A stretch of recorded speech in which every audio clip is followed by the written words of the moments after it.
बीमारी है अब की लालटेन के बारी है हो छपर में भैया खेसारी है। भाई बहुत बहुत धन्यवाद। एक रघु बाबू है, ये बहुत प्यारा बच्चा गाता है, एक बार जोरदार ताली बजा के स्वागत कर दीजिए। खेसारी भैया जिंदाबाद। क्या बात है। कुछ ही क्षणों में खेसारी भैया का आगमन होगा इस मंच पे। तो आइए मेरा छोटा भाई। हेलो, थोड़ा सा भी एक लेवल पर है और आज बड़ी खुशी के बाद बाकी है मंच पर खेसारी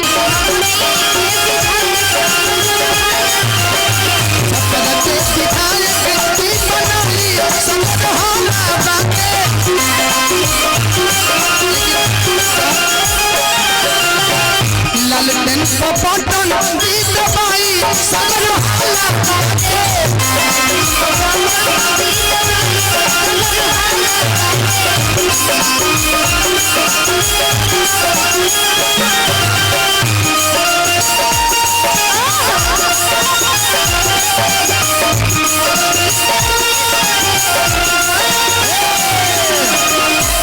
एक बार रोशन भाई के लिए एक बार जोरदार ताली।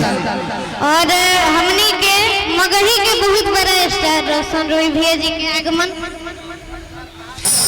साड़ू भाई आधा भाषा बाजी कोई के बिगाड़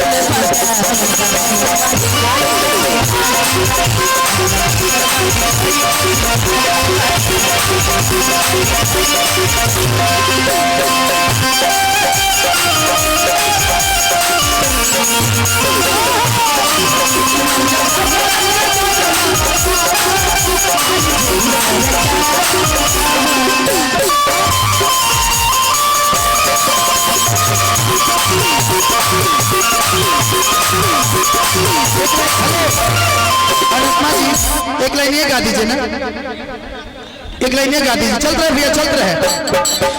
लेकिन इसकी आगे की लाइन बोली ना, बहुत सुंदर है। तोहरा जैसन बहुत आइले गइले बर्बाद भइले जबर